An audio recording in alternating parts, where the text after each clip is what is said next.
Apparently, I'm lactating. Gentlemen, disregard the wet spot on my shirt. Now let's talk about the email that has me so excited.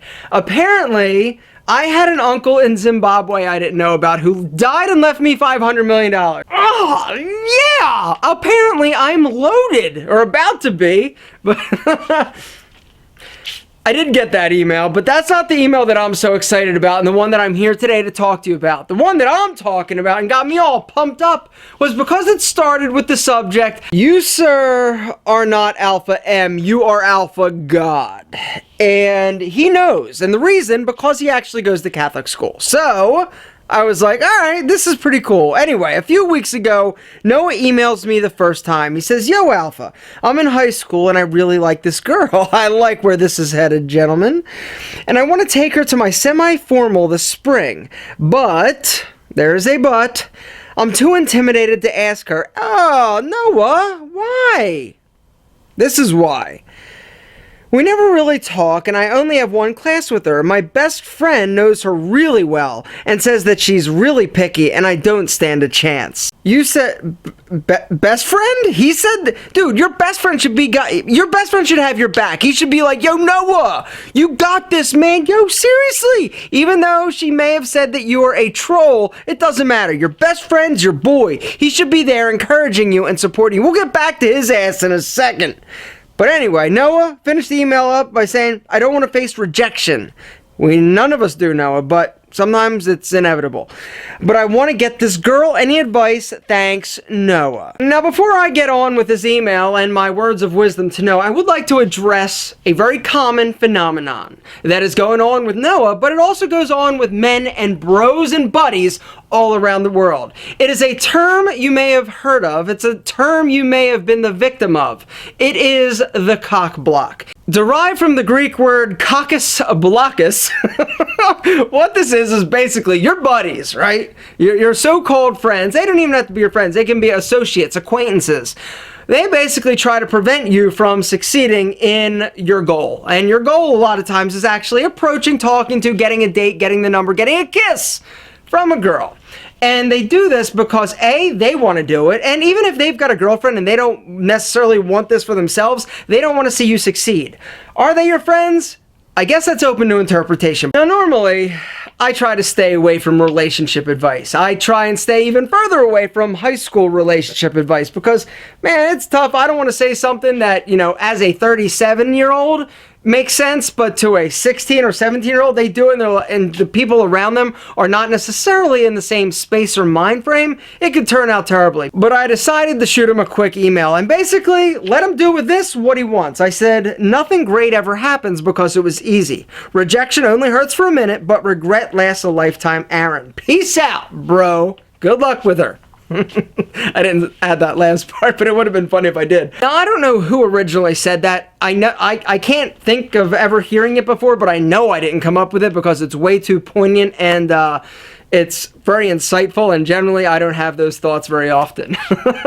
Just being honest. But this is so true. Think about it. Nothing great was ever accomplished because it was easy, all right? The greatest rewards and the greatest triumphs in your life personally and professionally, as well as mine and pretty much anybody, have been because we took risks. We didn't take the easy road. We took the more difficult option and the road less traveled. And what happens? You might have to work a little bit harder, but when you get there, that reward is so much sweeter because you had to sacrifice in order to achieve it. The second part of that email is equally as insightful, and it's about regret. All right, rejection. It's true. Being rejected. What is the worst thing? You put yourself out there. What's the worst? They say no. All right? Does it sting? Yeah. Is your ego bruised? Do you feel bad? Do you maybe go home and cry? Yeah, but guess what? You have a pizza and you feel better. You get over it. But regret, gentlemen, that is the thing that lingers, that stays in your mind.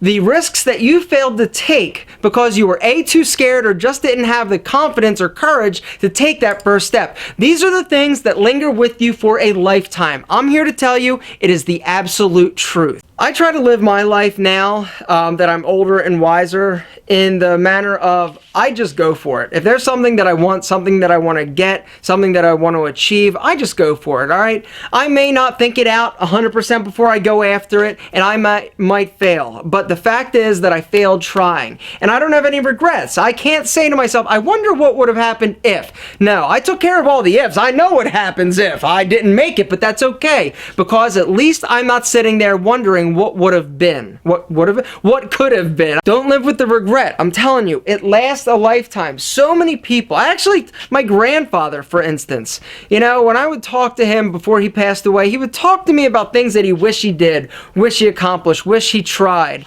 And you could see the pain. You could see the angst that, you know, was in his eyes and in his heart when he would talk about these things, these opportunities that he wished he would have done. Gentlemen, don't live your life with regret. You may not make it. You may fail. You may get rejected. But guess what? It's okay. That's what life's about. And the next time you get up and you give it a try, you're going to succeed. And that success, it's going to be oh so sweet. So I want to know, what happened to Noah? So I totally forget about this. I generally will do that. I'll send an email, boop, I delete it, it's out of my head. And I didn't think anything of it until today when I actually got the response from Noah. It's about 2 weeks later. He said, "You, sir, are not Alpha M, you are Alpha God." And Noah, he knows because he goes to Catholic school. He actually says, "I go to a Catholic school."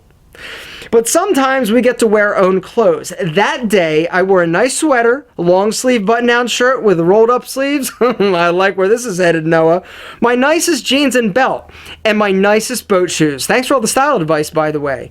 I walked right up to her and talked like we were best friends. By the end of class, I had myself a date to the dance, and hopefully more dates after that. He goes on. He says, "I give you all the credit." Noah, thank you, but the credit, my friend, is all yours, because you had the courage, the bravery, the confidence to go up and do this. He goes on to ask if I actually take video requests, and really, because prom season, don't push your luck, Noah. You got a date, leave it at that. Gentlemen, we can learn a lot from Noah.